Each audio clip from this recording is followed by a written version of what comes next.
Hello everyone and welcome to a very interesting position that occurred from round 4 of this year's Superbet Rapid Tournament. It is a Magnus Carlsen versus Maxime Vachier-Lagrave, and it is the position that arises is something that is referred to as a cursed win. Now the position you will see after a few moves have been made, Magnus will have a completely winning position, but it will require him more than 50 moves in order to actually win the game. Now of course he cannot win because if Maxime plays perfectly, the 50 move rule will apply. And for those of you who perhaps do not know what a 50 move rule is, if no piece has been captured and no pawn has been pushed for 50 moves, then the game is proclaimed a draw.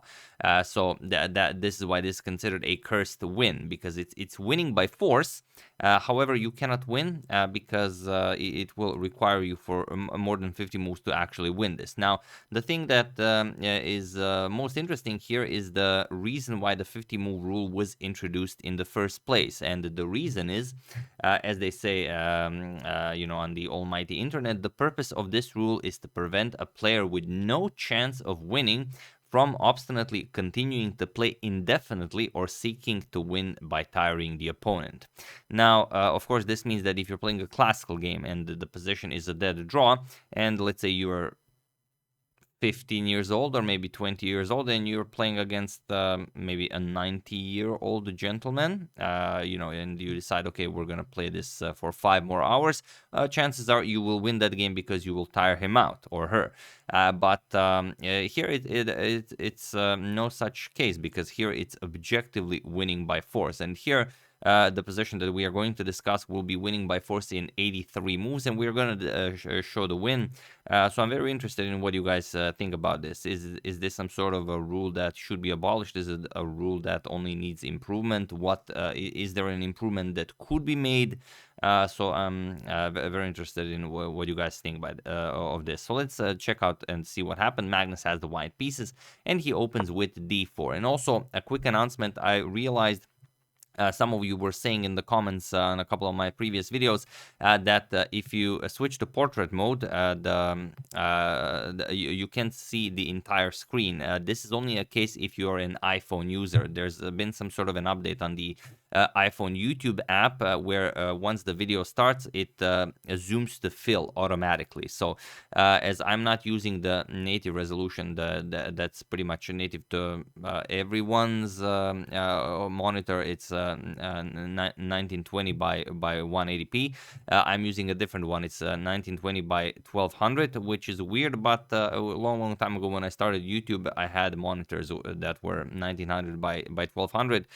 So I started using that, and it just stuck. So if iPhone doesn't change this, I will fix it at some point. But even if I fixed it now, the previous 3,000 videos that I've made will all be in messed up resolution. But even if you're an iPhone user and your video starts with zoom to fill, you can just pinch it down, and it will improve the video so you can see the entire screen. So it's a very quick fix. But I will tend to it at some point, maybe even tomorrow, just for future videos.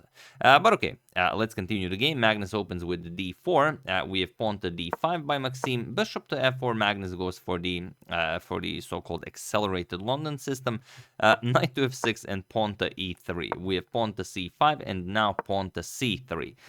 Knight to c6 and now knight to d2. We have pawn to e6 and knight g to f3. Knight to h5. Maxime goes after Magnus's bishop on f4. We have bishop to g5 and f6. Continuing to chase the bishop.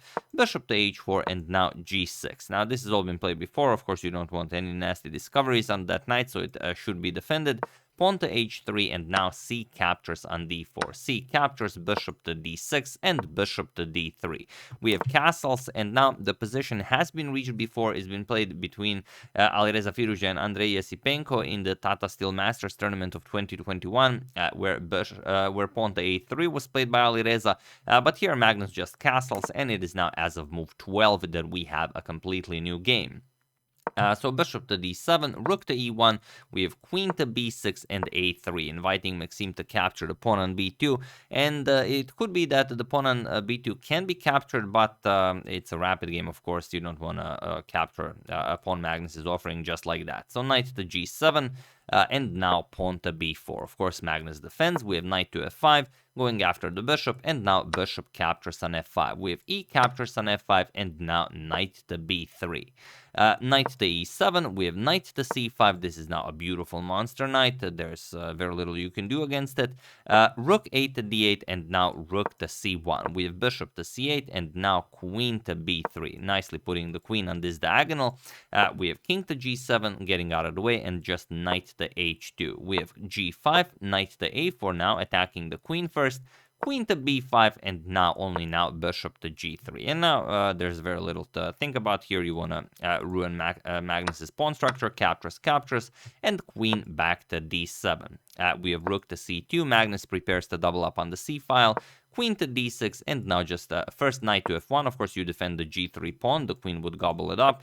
b6, and only now knight to c3. We have bishop to d7, and now pawn to b5. Since you are not allowing the knight to jump in, pawn to b5. We have rook to c8 and rook e to c1. Magnus is now ready to trade down rooks along the c file. Rook to c7. Maxime also prepares to double up on the c file. Knight to e2, and rook f to c8. We have captures, rook captures on c7, queen captures, and now knight to d2. We have bishop to 8, king f2. The king is an excellent defender here. Now the g3 pawn is defended, so the knight on e2 can move. Queen to c3, bishop to f7, queen to c3, and now queen to d7. We have pawn to a4, defending on b5, and now queen to c8, offering a queen trade. And Magnus says, all right, we've done everything we can here with our active queen. Let's trade. Queen captures, knight captures, and now knight to c1. Now it's two knights against the bishop and knight, and let's see who's better here. Black should be better because the play is on both sides of the board, and Maxime does have a bishop, but it's rapid chess. You have to play very quick moves. We have knight to a2, bishop to e6, knight to b4, and now knight to e7. As both of them have played this endgame out very precise. The end result should be a draw, but it's not, or rather it shouldn't be, or rather, you guys will decide on that. King to d7, king e1, king d6, king to d2, bishop to c8, king to c2, bishop to d7, knight to d3, bishop to e6, and king to b3. Now the king has gotten all the way to the queen side. Knight to c8, knight to b4. We have knight e7, knight to d3, knight to back to c8, and finally pawn to a5. You have to push pawn, otherwise it's just going to be a draw. We have king to c7, knight to b4, bishop b captures on a5, knight to a6, and king to d6. We have knight to c5, knight to b6, and now knight to b7 with check. King to c7, and knight captures on a5. We have h6, king to b4, and now bishop to d7. We have king to c5, bishop to e6, and now knight to c6. So going after that a7 pawn, knight to d7 check, king to b4, and pawn to a6. Now, of course, you can't capture because king captures knight. So knight to e7, and now captures on b5. We have knight captures on b5, and king to d8. We have knight to c6 with check, king to c8, king to a5, and knight to f8. So the material is equal. Of course, the game should be a draw. Knight before, we have knight to g6, knight to c3, and pawn to f4. Very nicely done by Maxime. G captures, and now knight b captures on d5. Magnus grabs a pawn there. F captures on e3, now knight captures on e3. We have pawn to f5 and pawn to d5. Magnus starts advancing his passed pawn. f4, and now knight to c4. We have f3, d captures on e6, f captures on g2, and knight e2, of course, stopping promotion. We have king to d8, king to b4, knight to f4, of course, trying to get the knight away from the defense of the g1 square so you can promote your pawn to a queen. So knight to g1, king e7, and king to c3. We have pawn to h5, knight to d2, and now king captures on e6. We have king d4, h4, knight d to f3, and knight captures on h3. Magnus now has a chance to win material. But of course, it is not enough to actually win the game, or maybe it should be. Knight captures on h3, g1 queen, knight f captures on g1, and now king to d6. And this is the position that we are going to discuss. This is move 80. and Magnus's position is completely winning. You can check it on the table bases yourselves, but I've put it in the table base, and it says that White has a forced win in 83 moves. And this is what I was talking about, as the 50 move rule has been introduced in order to prevent a player from playing a drawn endgame indefinitely. This is not a drawn endgame. This is a completely winning endgame. So that's why I was very, very interested by that, and this is what is known as a cursed win or a cursed position. So I'm just going to show it. Magnus starts with knight to f3, and now here I'm just going to show you the best defense by Black and how White wins against best defense, and that is king to c6, king to c4, and now you will have to bring the Black king all the way to the upper corner to pull off this checkmate. Because once you move the knight, the pawn will just start marching forward. And everyone knows that if there are no pawns, if it's only king and two knights versus a king, then it's a draw. But if Black has a pawn, then it can be winning. So here, knight to king d6, knight to d4, king to e5, you will, you will basically play very, very fancy moves to drive the Black king all the way up to the h8 square, but it's not going to be easy. So here you will have to perform a series of very, very precise moves. Go after the king. I'm just gonna fast forward it so you guys... I mean, it's a lot of moves, but just to show you the technique that will be used. So, okay, now you got the Black king where you want him. You will cut him off completely. Let's see it one more time. There we go. Check. King goes after the Black king, and now you start. Basically, you cut off the Black king from escaping. So now these squares are covered. Of course, the Black king will try to not to go up the board. But the c1 square is also covered, so you can see that the king and knight do a fine job of forcing the Black king to go right for the moment. So here, knight c1, king d1, of course the Black king doesn't want to go, and now knight to c3 controls the d1 square. So you have to time it perfectly. First control the c1 square, then control the d1 square, then control the e1 square, and so on, and push the Black king up the board. So this is how you do it. Here you can't capture the knight. It's a very tricky technique that you would have to use, because if you capture, then king to f2, and after king to h1, you will of course very, very easily checkmate the Black king with knight to g3 checkmate. So that's the problem.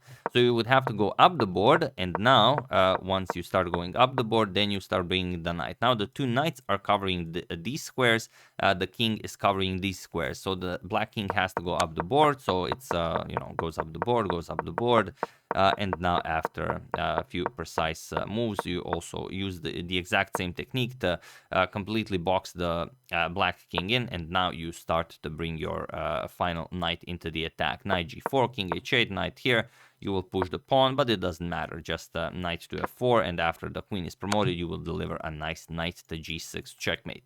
So this is how you do it if perfectly played by Black. So if Black defends perfectly, this is how you win. And that's what I wanted to discuss here. Is the 50 move rule really something that should be applied here, as it was invented to prevent someone from just dragging on the game? And here you've seen that the position is objectively completely winning for White.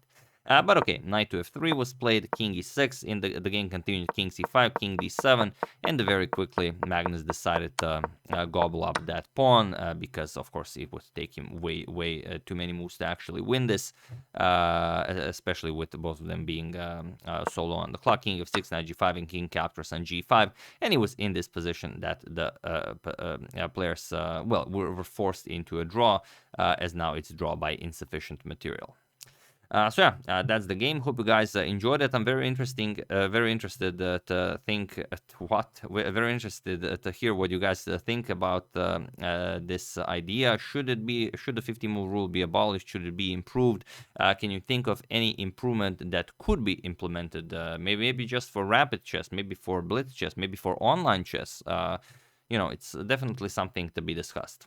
So yeah, there we have it. Maybe something to think about. I would like to thank David Kimura, AMD Risen Enthusiast Group, GolfSoftware.com, Paul Hinamund, and Gary Shaw for your contribution to my channel. Thank you a lot. I really appreciate it. As usual, you can check 2 of my previous videos here. Thank you all for watching, and I will see you soon, continuing the coverage of this wonderful tournament and everything else that happens in the chess world. So thank you all. I will see you soon, and have an excellent rest of your day. And remember, for now, if you're using an iPhone to watch this, just just zoom out a little bit, and everything will be fine. See you soon.